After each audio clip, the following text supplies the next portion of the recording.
contoh penelitian yang sangat mengharukan dari seorang siswa sekolah menengah. Mengapa mengharukan? Karena siswa ini mencoba untuk menguji apakah kecambah kacang hijau yang kemudian ditaruh di media tertentu, disirami dengan air, ditaruh di bawah sinar matahari, intinya dari kecambah mau jadi toge begitu. Akan tumbuh dari kacang hijau. Itu akan menjadi lebih cepat pertumbuhannya kalau dibacakan Al-Quran, ayat-ayat Al-Quran. Nah, jadi hasilnya positif, betul. Kesimpulannya menarik, hasilnya positif, dibacakan Al-Quran, maka tumbuhnya lebih cepat. Sarannya saya bacakan, jika ingin mendapatkan pertumbuhan yang lebih baik terhadap sebuah tanaman, terutama kacang hijau, maka bacakanlah Al-Quran. Karena memang Al-Quran mampu memberikan pengaruh terhadap pertumbuhan tanaman, sama saja seperti pengaruh Al-Quran terhadap manusia. Karena memang Al-Quranlah nikmat untuk seluruh makhluk ciptaannya dan alam semesta. Jadi ada kalimat bersyarat, jika dan maka, dan ada yang menarik dari kalimat ini. Ada yang menarik adalah bahwa ada gerak dari fakta eksperimen ke upaya menjelaskan. Ini dalam sains ini mau membangun teori. Nah, dalam hal ini teorinya kembali ke pernyataan si siswa. Jadi teori menjelaskan mengapa yang tadi saya katakan. Nah, eksperimen ini mengharukan persis karena kesan kuat bahwa si siswa ini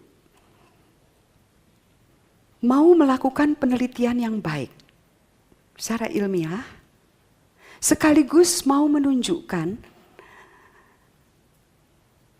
yang didorong oleh motivasi yang sangat luhur, kekuatan dari kitab suci. Saya tidak memasalahkan itu dan tidak perlu dipermasalahkan, tetapi pokok yang tidak disampaikan kepada si siswa, dan ini adalah tugas seorang guru pembimbing atau dosen pembimbing, adalah bahwa kepercayaan, motivasi, betapapun luhurnya, tidak boleh masuk menjadi penjelasan. Apakah dalam dunia sains ini tidak terjadi? Oh, terjadi. Ilmu pengetahuan yang menghasilkan justifikasi terhadap rasisme. Antropologi itu banyak sekali. Motivasi rasis melahirkan suatu kesimpulan. Jadi implikasinya bisa sangat berbahaya. Pertimbangan ini tentu saja terlalu berat untuk menilai karya siswa SMA. Saya tidak bermaksud demikian, tetapi wajar kalau saya pakai untuk karya mahasiswa. Sebagian besar ada mahasiswa di sini, wajar.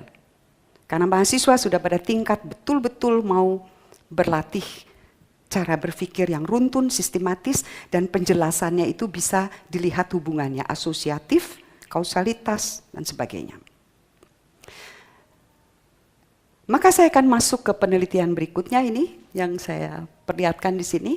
Jadi rupanya meneliti bagaimana suara bisa mempengaruhi pertumbuhan tanaman itu sangat populer. Di banyak tempat di dunia, mulai dari lomba ilmiah remaja sampai lembaga penelitian, itu melakukan itu. Nah, yang di tingkat mahasiswa ini menarik karena dia menyuguhkan suara yang berbeda-beda. Jadi orang mengaji itu hanya salah satunya. Ada musik klasik, ada musik dangdut, ada musik rock, dan ada orang mengaji. Ada 2 penelitian. Satu di Jawa Tengah, satu di Jawa Timur. Kesimpulannya positif. Bahwa kalau diperdengarkan musik pertumbuhan lebih cepat, tapi yang mana yang pertumbuhannya paling cepat adalah yang dibacakan ayat-ayat Al-Quran. Mengaji murotal Quran, dan yang satu orang mengaji yang sangat indah lantunannya itu. hasilnya positif. 3 penelitian dengan hasil positif tentu menggembirakan. Bagi sains ini pengulangan, diulang dan ternyata positif. Yang menarik dari mahasiswa ini kesimpulannya adalah bahwa frekuensi berbeda menimbulkan perubahan yang berbeda pada laju pertumbuhan tanaman. Sampai situ, oke, tidak masalah. Yang membuat saya kemudian bertanya-tanya adalah ketika dia menyimpulkan bahwa yang paling laju pertumbuhannya adalah yang dibacakan, bukan dibacakan, dilantunkan dengan indah. Ayat-ayat Al-Quran. Yang klasik tidak, yang dangdut lebih rendah lagi, yang rock itu hampir tidak ada pertumbuhan. Ini data, jadi kita tidak bisa bantah, ini data. Jadi yang menjadi pertanyaan kesimpulannya. Dan penjelasan, the why question, science itu the why, mau menjawab the why question, mengapa? Nah, mengapa? Jawabannya adalah karena tanaman punya kecerdasan spiritual. Musik klasik tidak melatih kecerdasan spiritual seperti kitab suci.